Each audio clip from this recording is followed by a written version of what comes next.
ගහ අතු විහිදිලා ලොකු වුණාට ගහ තාම තරුණයි.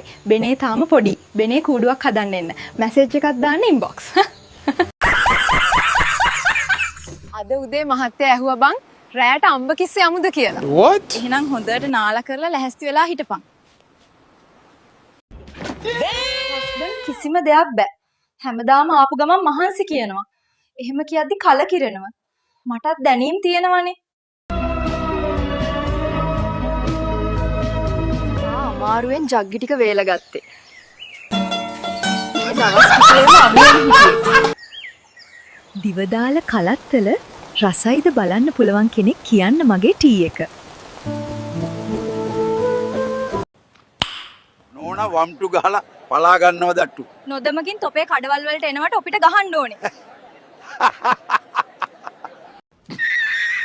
ඔක දිහා බලන් ඉන්න එපා. එන්න මගේ මේ පෙක්ටිය කඩලා දාන්න.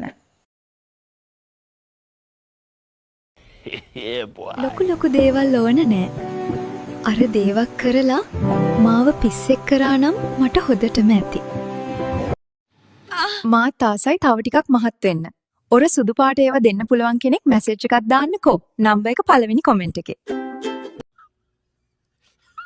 අනේ සුගත් මට නම් දැන් දරා ගන්න බැරි තරම්. කාන්ති මේ කළුවරේ හිල පේන්නේ නැහැ බබෝ. මම මේ අත ගාලා බලන්නේ ඒක. අයියෝ ඔයාගේ ඇඟිල්ලට අහු වෙන්නේ නැද්ද? හරි අහු වුණා වගේ දැනනවා. ඒත් මේක ඇතුළට යන්නේ නැහනේ. මම අනිත් පැත්ත හරවලා ඔබන්න හදන්නේ. මට බයයි මේකේ charge බැස්සොත් ඔක්කොම හමාරයි. ඔහොම ඔන්න මම මේක හරවලා බලන්නම්. දැන් හරි වගේ. ඒත් ටිකක් තදයි. තද වුණාට කමන්නේ. හයියෙන් තල්ලු කරන්න නැත්නම් ඔක හරියට වදින්නේ නැහැ. හරි මැනික් ඔන්න ගියා. දැන් ඉතින් හරිනේ.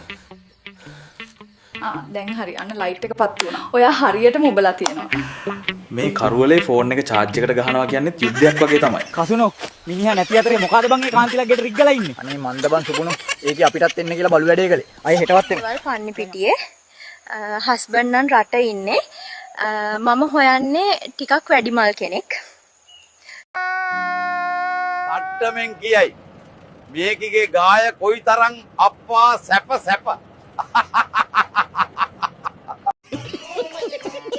පැලයකට වෙල් හුලං වදින ගමන් අරක කරද්දි මොන වගේ දැනෙයිද මට? කලින් කරපු අංකල් කෙනෙක් මට මැසේජ් එකක් දාන්නකෝ. දේවියනි මා වැඩිපුරම ප්‍රිය කරන්නේ කට්ට දීමටයි. එසේනම් මුකයට ලම්බකව මාර්ගගත කරන්න ස්වාමිනී.